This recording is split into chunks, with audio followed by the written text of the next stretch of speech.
Hello YouTube. Another video just kind of doing a comparison between handmade and not handmade.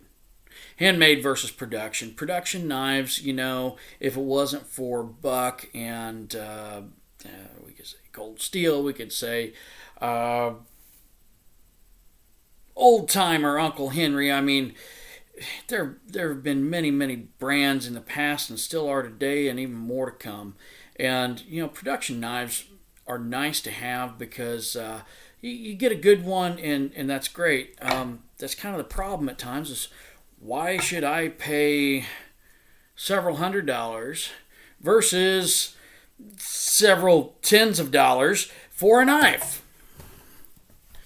Let's look at this. Okay. What have we come to accept as a knife? This is a knife. It doesn't cut very well. I want to be totally honest. It is way too thick. It does not have a very good grind. In fact, it has a very thick grind. I've even resharpened this several times, and it doesn't cut very damn well. I use a little bit. I mean, you can do some tip work with it, but for the most part, it don't do a whole hell of a lot. But people will buy this in many cases because, one, they can afford it easier. It's not taking as much out of their pocket, out of their bank account. However, a quality piece such as this, we are looking at a strong handmade piece. This is hand forged. It's Brute to Forge 5160. I picked this up at Blade, and I just love the look of the knife and the functionality more than anything. That's one thing we look at: functionality versus aesthetic value. Let's look at this. I picked this up at Blade. Very cool. Now, one thing it does have are very, not very damn symmetric grinds now that I look at it.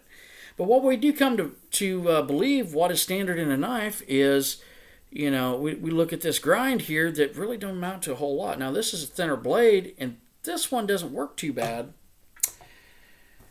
But we start looking at knives, knife-shaped objects here, that have these just kind of terrible primary grinds, bevels, and then this short little secondary. I mean, I touch this damn thing all day and probably not cut myself.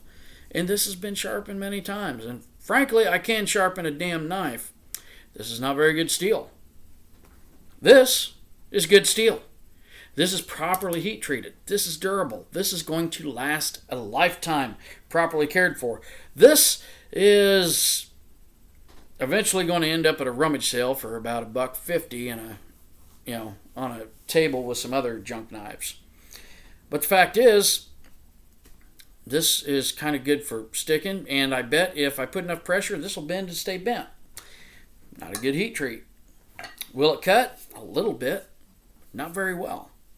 You look at, some of the knives Grandpa had, or your dad had, or great-grandpa, and production pieces, yeah, they at least used good steel. They did reasonable grinds to them, but they don't hold an edge like a proper knife should.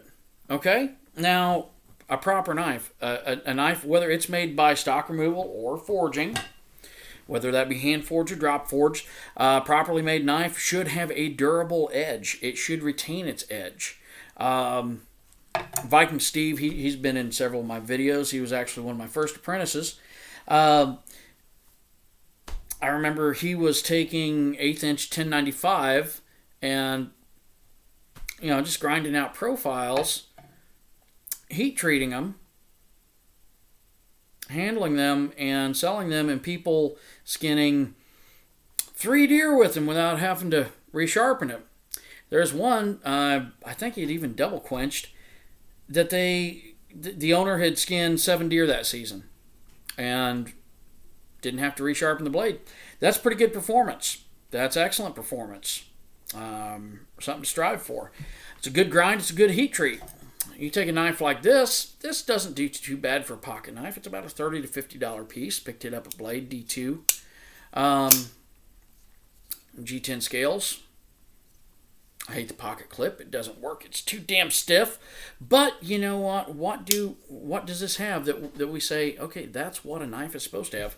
Look at that secondary grind, that secondary bevel right up in here, and then look at, I mean, just like the that false edge is. I mean, we all have our bad days as far as trying to maintain symmetry, but it must have had a new guy start working on this one. I mean, it's still a serviceable knife, but you know it works for what it is. So why spend a couple $100 instead of a couple tens of dollars on a knife? Because quality, craftsmanship, the hours upon hours, the years that it takes to learn how to properly make a knife, that has the right feel, the right function. I mean, to make a D-guard so everything lines up. And this has a pretty good fit to it. I like it. That's why I got it. I appreciate that blade. Cowboy action. Hunting knives. Trying to reproduce museum pieces. Things like that. Do they have a secondary grind and then the short saber grind and thickness and lack of edge? Properly done, no. And paying for quality and for the knowledge and the appreciation of what you're getting, a quality piece, that's why you should buy a custom knife. That's why you should buy a custom axe or tomahawk. If you're just going to throw it and you're not very good at it, I mean, that's one thing. If you're serious about what you do, hunting, fishing, camping, bushcraft, just in general, you want a tool that will last and that will be there and work the way it should when you need it to. Buying a quality piece is an important factor there. Now, is every handmade piece going to be a quality piece? Not necessarily.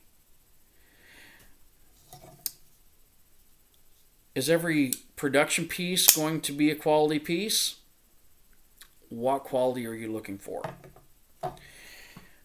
If everybody, if you want to buy one of these for everybody for Christmas, you can do that. You can also go to a custom knife maker and say, hey, I would like so many knives made for Christmas for my family or loved ones or whatever. Or maybe random people. If you want to, have me a custom knife made for Christmas, I'd love that.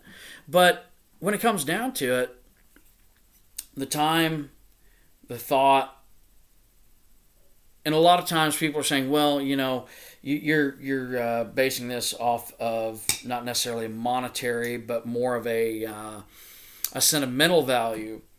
No, I'd trust this over this. I can chop with this, I can stab with this, I can slice with this. And yeah, I guess, if I wanted to try to use this for punching, I could do that and possibly hurt myself.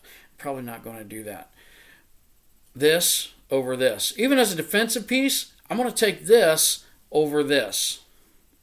There's better finishing even in the nasty finish that's on it because I let it rust in a sheath. Hey, I like my stuff rough. This right here is just not real great. But you know what? I still bought it because I thought it looked kind of neat and I needed something to show everybody what you don't want in a knife. What you don't want in a knife is a knife that doesn't hold an edge. I don't play with that edge too much. Even after using it, it held its edge. This knife, I used to skin pigs with it. Used to clean squirrel with it. Actually used to be a little bit wider.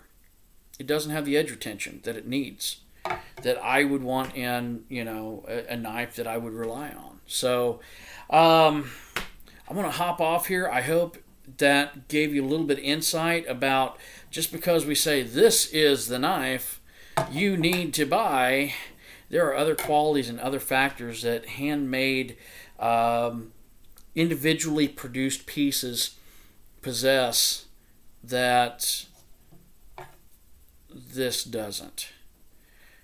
With that being said, all knives matter. Keep watching Forged in Fire. Tell Discovery Channel to put Master of Arms back on and start another season. Maybe have me on there for again. That'd be cool. And all that fun stuff. But everybody have a great day, evening, whenever it is you're watching this. And support your local artists.